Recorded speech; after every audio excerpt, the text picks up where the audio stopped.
Right, thank you very much for staying to listen to me. Maybe partly the reason could be as well that it's raining outside, but I'll take it as well, I don't mind. I'm going to talk to you a little bit more, something that I feel very closely about is creativity. Fantastic introduction there by Julian. I mean, first of all, I'm very proud to have been accepted in the Royal Academy 2 years ago. Being part of the Sky Arts, I mean, I got through 600 artists down to 48. And then went through to the next round. And I feel overwhelmed that I managed to experience that and try to show off my work, at least internationally. But today I want to, instead of doing my life sort of story, I want to talk to you a little bit more about exactly this. To what extent can we learn to be creative?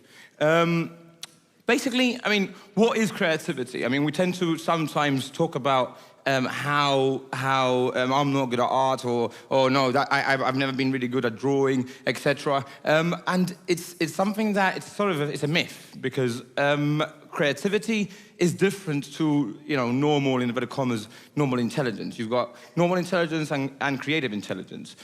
Creativity is the act of turning new and imaginative ideas into reality. I mean, what does that really mean? It's to be honest, trying to be novel, trying to break the boundaries, trying that element of surprise. Isn't it boring? I mean, when we do the same thing over and over again, even in our lives, we always try and be a little bit, try and break the norm. And when we do something new, we sort of welcome it as well. What creativity involves is mainly two processes: thinking and then producing. We get this confusion sometimes that we think that being imaginative is the same thing as being creative, which is not the case. You can be really imaginative and not necessarily be creative. And I'll explain a little bit more, and I'm going to prove to you that every single individual in this auditorium today is creative in some way or another, all right? First of all, I mean, the two kinds of creativity that we've got is basically being innovative and being inventive. We've got there the gramophone, right? The gramophone was an invention that sort of sparked off a lot of other innovations later on. For example, without the gramophone, perhaps we wouldn't have had the Walkman, the Discman, the tape recorder, the iPod, the iPhone that we so welcome nowadays and we use so much. And it all stemmed from this machine that was that was made to play music. The same idea with, for example, the charcoal drawing in caves. Later came the inkwell. From the inkwell, we came to the biro, the pen. The pen, nowadays, we have a pen for an iPad that doesn't have any ink at all. So we've got this evolution. But is the iPad pen more important or less important than the charcoal or the inkwell? Well, basically, it's an innovation of something that came later. How can we be creative? Experimentation. I did not want to talk too much about my work, but I am going to very shamelessly talk about a little bit about this piece and a bit about the Royal Academy. Being creative. What really is it about? It's about being experimentational. It's being about breaking the norm. It's about, in a way, being different and trying to don't worry if something comes out wrong. Just redo it, do it again. One of the things that stayed in my head from the Royal Academy is the adjudicator and the curator. Two big names in the art world, in international art world. They said what they loved about the piece was basically that it was a painting done on a piece of metal. And this is not something new that I've done. It's been done many times before, but in different ways. And the story behind that painting was that actually, when I was going for a jog near the dockyard, in one of the bus stops near the dockyard, I found this scrap piece of metal. And I found it so interesting what was happening with the rust. And I thought, well, I'll take it to my studio and do something with it. But I was thinking something more abstract. Stayed there on the side for 3 or 4 weeks. And then all of a sudden, when I was cleaning my brushes and cleaning some of my acids and stuff, some fell on this actual scrap metal, and a reaction started to happen. I thought, how interesting. It reminded me of clouds, to be honest. I thought, how interesting would it be if you had like a landscape or some sort on it? And that's what I did. I went back, took photographs of the views from the dockyard, and I did a view of Bayview Clock Tower. And this is the piece that eventually got selected. If it wasn't for the creativity and you could say, that brave aspect of just, rather than doing it on a canvas or on a board, because the painting is really not the important part here. It's the process of how to get there. And here, it's the same thing. You've got a sheet of metal with, this was Sacred Heart Church, painted upon the actual metal. Who cares if it doesn't work? You can just redo it again. How can we learn to be creative? Yes, we can, and we might recognize this individual over here. Every child is an artist. The problem is staying an artist when you grow up. That is spot on. It couldn't be more spot on. Simply because when we're younger, we have absolutely no problem at all in showing off our drawing, like going to everyone and showing them, our horse, our frog, anything that we draw. We wanna hear what people want to think about it. Slowly, as we grow older, that is completely out the window. We begin to be a little bit more judgmental on ourselves and on others. Why this morning did you choose a certain clothes to wear? Why do you comb your hair a certain way? It's, even though you do it, in inverted commas, for yourself, right? You do it as well, so that people don't criticize you in a way, all right? And this is something about your art and being about creativity. And as we grow older, we begin to be a little bit more narrow-minded. That is every single individual, in a way. How can we stay creative? Well, this is all about. It's all about your left and your right. And what I'm talking about here mainly is your brain, your left and your right hemisphere. You've got your left side that controls the right side of your body. You've got your right side that controls your left side of your body. But it's a known fact, right, scientifically proven, that the left side of your brain is your logical side. This is basically your accountants, your lawyers, your businessmen. They will have a higher percentage of this left side being used daily. And obviously, if you use that a lot more every week, then the less you're going to be using on your right-hand side and the more comfortable you are, because you as an individual, you do what you're comfortable. The right-hand side is basically your creative side. Your artists, your musicians, your actors, your chefs, if you like cooking, and you want to venture out, that is your creative side being spawned out. The creative side really pushing itself. Now, there were some individuals in history that really exercised a good balance between both. It's very difficult, but we have characters like Albert Einstein. If Albert Einstein wouldn't have been creative, he would never have discovered the theory of relativity.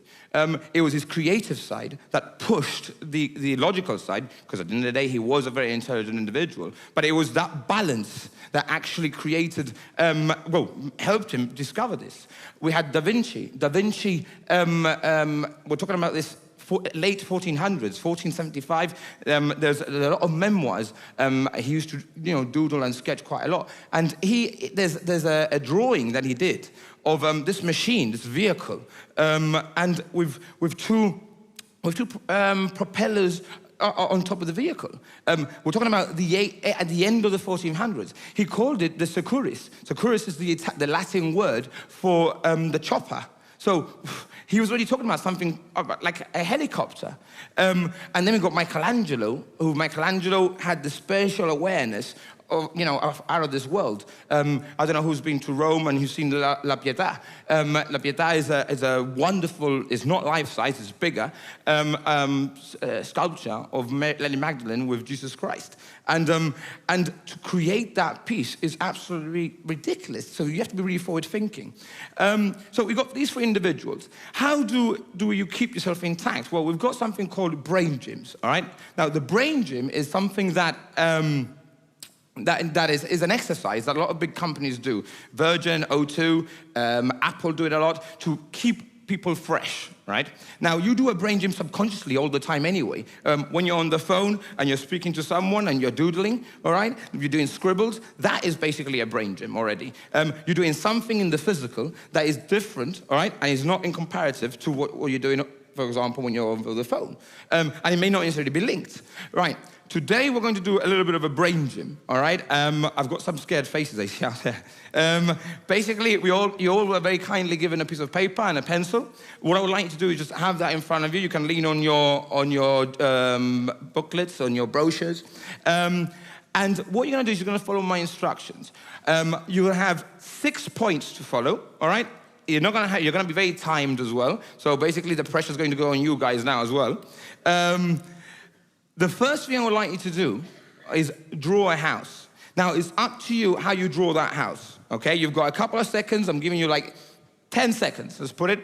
10 seconds just to draw a house. It's up to you what you draw on that piece of paper in reference to the house. Once you've done that, you can add a front door and a window. Don't worry, I'm not going to bring them up on stage. I'm not going to embarrass you. I'm not going to I'm not going to analyze them individually. I will give you a little bit of a breakdown, all right? And you can analyze them yourself, okay? So you've got the front door, you've got windows. It's up to you what you do with that. Please don't cheat. Look at your own one. Don't look next door. I can see some of you already looking at what the person next to is doing. Walkway. A walkway or a path, all right? Add that to your drawing, right? A walkway or a path. Up to you how you do it. Again. See a gentleman down there very focused as well. Really into his drawing. Okay, some sun, clouds, all right? Let's fix up the weather, all right? Let's add a sun, some clouds. If you want to add something in the background, you may as well. You may add something else. Fantastic. And finally, a quick sketch of yourself, right? Quick sketch. Now, I know, right? Quick sketch of yourself. I'm not looking for hyper-realistic drawing. I'm not going to embarrass you. Just a drawing that could represent you. So, for example, do you have a lot of hair? Do you like wearing a hat? Do you wear a tie? Something that resembles you within you, okay? And I see a lot of people that very apprehensive about this one. That's your last point, I promise. Right. Okay, we can stop there. All right. You're not allowed to add anything once I start talking now, okay? First thing, is your house made out of harsh lines? All right? You will look at your own drawing, you can analyze it yourself. Does it have rough sketched lines? Okay? Is your house located in the center of the paper? Did you add another house? Right? Some of you may have done that. Is your house on the left-hand side or the right-hand side? Your windows, are they big? Are they small? Are they open or are they closed? Are there curtains in your window? Your front door, does it have a doorknob? Have you added a mailbox? Right? Has anyone, put your hand up if you've added a mailbox or added a doorknob or something. Right. Excellent. I didn't tell you to do that. You've done that yourself. Right? Easily about 20 people there. Put their hand up. Right. Path. Straight path. Curvy. Put your hand up if you've done a straight path. Right. 1. Logical. Right. Curvy. Wow. Excellent. Bedroom. Which floor was it? That only you will know that. All right. Your garden. Right, your garden, is it messy or is it trimmed, okay? Do you have... I see what you're thinking. Flowers, did you add flowers? Have you added a tree, etc.? Right, all this information analyzes you as a person, okay? If you want, before my time runs up, okay, I can see the time ticking down. If you want me to analyze your drawing, I will kindly, you can photograph it, you can send it to me if you want. It's up to you. Or you can stop me later on. I can tell you quickly, if you've left your windows open, if you have your curtains drawn, all right? If you're drawn, it means you're a very introvert person. If your window is open, it means that you're an open person. If you've added a fence to your garden, if you've added some features to your garden, For example, a fence is that you are very protective. If you've added a clothesline, all right, it means you are a very family-orientated person. Your tree is if you've added a tree. Has anyone added a tree? Wow.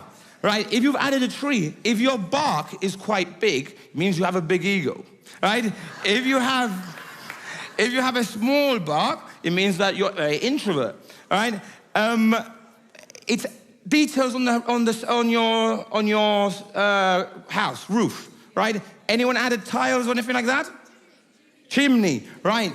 If you've added a chimney, right, it means that you have fantasies that you haven't reached yet, and you're trying to get, all right?